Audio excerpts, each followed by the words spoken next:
마침내 보라매의 이륙에 관한 모든 준비가 큰 문제 없이 끝나가고 있습니다. 최근 무기 도입 관련 최고 의사결정기구인 방위사업추진위원회와 함께 한국항공우주산업이 KF-21 전투기에 관한 마지막 이륙 허가를 의결했는데요. 그런데 시험 비행을 주도할 최정예 조종사와 고등급 기술자가 모두 확정되었다는 놀라운 소식이 들려왔습니다. 이로써 7월에 함께할 조종사 선발 과정도 언론에 공개되어 비로소 KF-21 전투기가 하늘을 향해 비행하는 게 우리나라 국민들에게 생생히 실감되기 시작했습니다. 공군 시험평가전대는 2022년 개발시험 비행 교육과정 입과식을 열고 국산 항공무기체계 시험 비행 평가를 주도할 장교들의 교육훈련을 빠르게 시작했다고 밝혔는데요. 조종사는 항공기 시험 비행, 기술사는 시험 비행 계획 수립과 자료 획득 분석 임무를 수행한 후 최정예 조종사들이 교육과정 수료 후 약 7개월간 국외 시험 비행 학교에서 항공전자장비 시험 평가를 진행한 뒤 한국형 전투기 KF-21 전투기의 첫 비행 과정에서 핵심 역할을 맡을 전망이라고 카이는 밝혔습니다. 이륙시험 테스트를 통해 얻어지는 데이터들은 비행을 위한 항공기 시뮬레이션에 그대로 반영이 되며 KF-21 보라매의 엔지니어나 조종사들에게 비행하기 전까지 정보를 순차적으로 제공하게 됩니다. 특히 시험평가 전대장은 대한민국의 자주국방과 항공산업의 한 획을 끊는 한국형 전투기, 시험 비행에서 주도적인 역할을 할 수 있도록 교육에 최선을 다해 달라고 당부했는데요. 이번에 공개된 한국항공우주산업카이의 비행시험팀 수석조종사가 언급한 내용에 따르면 최고의 엘리트 공군 2명과 카이의 관계자 2명 등 4명의 조종사가 비행시험 요원으로 선발됐다며 롤아웃 출고식 이후에 한국이 직접 개발한 비행제어 소프트웨어 일명 항전장비가 정상적으로 작동하는지, 기체와 함께 엔진까지 적절한 조종성을 제공하는지, 무장을 달고도 적절한 조종성을 제공하는지, 최대 속도와 고도에서 기체에 이상이 없는지 끊임없이 시험하는 중이라며 이번에 선발된 조종사들은 각 계통의 세부적인 정보에 관한 교육을 받고 있고 비행 전 필수적으로 숙지해야 할 비행 교본을 받았다고 언급했습니다. 이렇게 엄청난 훈련을 거친 조종사들 중에서도 테스트의 테스트를 거쳐 4명 중 1명이 KF-21 전투기의 초도 비행 조종사로 선발되고 나머지는 비행을 함께 도울 예정인데요.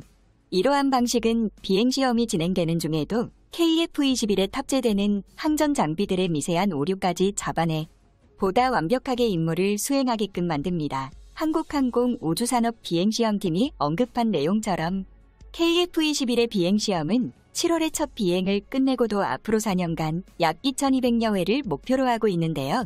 고도와 비행거리, 이륙 중량 등을 점차 늘려가는 방식으로 진행될 예정입니다. 현재는 전투기 탑승 훈련과 함께 조종석과 100% 똑같이 구현된 디지털 시뮬레이터를 통해 반복 숙달 훈련을 진행되고 있죠. 항공기 시뮬레이션 테스트의 또 다른 장점은 지상에서 테스트를 진행하기 때문에 항공기의 고장이 발생해도 그에 대한 위험 부담이 현저하게 감소하게 됩니다. 또한 KF-21은 정적 시제기 테스트를 통해 기체의 비정상적인 힘을 가하는 상황에 대한 테스트를 진행함으로써 예상치 못한 오류들을 잡아내기도 합니다. 실제로 테스트 당시 기체의 동체 일부가 문제점이 발생하는 상황이 일어나기도 했죠. 만약 이륙 시험에서 이러한 문제점이 발견되었다면 개발 과정에 있어서 인명 손실과 기체의 손실, 사고 기체라는 치명적인 이미지 등 좋지 않은 결과를 가져왔을 것입니다만 이제는 절대 아닙니다. 대한민국은 정적 시제기 테스트에서 모든 문제점들을 밝혀왔고 중요한 테스트 덕분에 모두 밝혀졌고 이것은 KF-21 사업이 마지막 이륙 비행 평가 단계에 진입할 수 있다는 가장 유력한 증거를 의미하며 시험 고장 하중 부가장치 센서 및 유화 작동기 설치 등 작업을 수행하여 1100회의 반복적인 시험을 또다시 착수할 예정입니다. 이러한 많은 부품과 전자장비 그리고 각종 배선이 되어 있는 전투기에 대한 지상 테스트를 실행해야 우리 KF-21의 완성도를 높이게 될 것입니다. 이동적 빠른 기간 안에 최대한 많은 오류들을 잡아내야 구조적으로도 더 완성도 높은 전투기를 만들 수 있으며 비행 테스트에서 리스크를 크게 줄일 수 있습니다. 이러한 정적 테스트를 진행하면서 얻어지는 데이터들을 통해 전투기에 대한 설계 수정은 자연스럽게 발생하게 될 것입니다. 세계 최초 5세대 전투기로서 개발되는 기체인 만큼 미국에서도 이미 인정받았고 미국도 2035년까지 MRX 전투기 개발 프로그램 진행을 추진 중에 있습니다. 이러한 좋은 설계 사상을 가지고 있는 KF-21 개발은 순행 중에 있으며 정비차 정적 시제기가 나와서 본격적으로 다양한 테스트가 진행이 될 것입니다. 테스트를 위해 한국은 독자적으로 KF-21 아이언버드 등 하중 테스트 장비 HTS 등 다양한 장비들을 국산화하여 만들었고 기술력을 축적했죠. KF-21은 알려진 대로 다른 전투기 개발 기간에 비해 2년 정도의 짧은 테스트 기간을 가지고 있습니다. 그런데 이러한 상황 속에서 창공을 가르며 첫 비행을 진행할 국산 KF-21 전투기의 위상이 더욱 짙어지고 농후해졌는데요. 사실 2022년 지금 와서 돌이켜본다면 우리나라의 보람의 전투기 개발은 지금까지 있어왔던 모든 문제를 단번에 해결할 수 있게 되는 최선의 선택이었고 가장 핵심적인 무기체계로 등극한 것을 절대로 부정하지 못할 것이 분명한 사실입니다. 같은 시기 심각하게 노후화된 F-5 구식 전투기를 대체할 만한 새로운 전투기가 반드시 필요한 상황이었습니다. 2022년 올해에도 변함없이 이러한 상황이 지속되자 국산 KF-21 전투기의 개발 상황이 더욱 탄력을 받고 지지를 받게 되었는데요. KF-21 전투기는 그만큼 우리나라 기술진들의 피와 땀이 녹아있는 결과물과도 같습니다. 모든 시제기도 최종 조립 마지막 단계에 있으며 국내에서 시제기가 만들어지고 있다는 것은 KF-21 보람의 계열 생산 능력이 늘어나는 것과 함께 개발이 순조롭게 진행되고 있다는 의미도 동시에 담겨 있죠.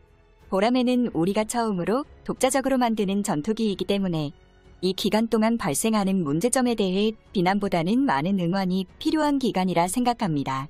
우리나라의 자랑스러운 항공기 기술자는 우리가 상상하는 것 이상으로 노력 중에 있으니 말입니다. 이처럼 KF-21 전투기는 노후 전투기를 모두 대체하는 것은 물론 국내에서 정비까지 100% 가능해 초도 비행 시험을 여러 차례 진행하여 2026년께 개발이 완료될 예정입니다. 이와 동시에 한국형 전투기 KF-21 시제기 6호기 조립에 더욱 가속도가 붙었다는 보고서가 나왔습니다. 현재 보람의 전투기는 2022년 초반까지 1호기에서 7호기 조립을 순차적으로 완료하며 이러한 시제기를 통해 엔진 시험 그리고 무장 탑재 시험을 진행한다고 알려졌는데요. 당초 정해져 있던 일정보다 약 한 달 정도 빠르게 이륙 비행 시험의 90%를 끝마친 것입니다. 첫 비행이 끝나고 KF-21 개발은 순항 중이더라도 완벽히 개발하고 전력화되기까지는 아직 4년이라는 기간이 남아 있습니다. 그러기까지 대한민국의 영원한 자주국방을 위하여 우리나라 기술진들과 조종사들을 아낌없이 응원해주고 믿어주는 게 유일합니다. 대한민국의 군사정보 뉴스에 대해 많은 분들의 관심과 응원이 필요할 것 같습니다. K방산의 또 다른 명품 제작의 계기가 되어 더 나은 한국군의 미래를 응원합니다. 시청자 여러분 영상을 시청해주셔서 감사합니다. 여기까지 대고구려 제국이었습니다.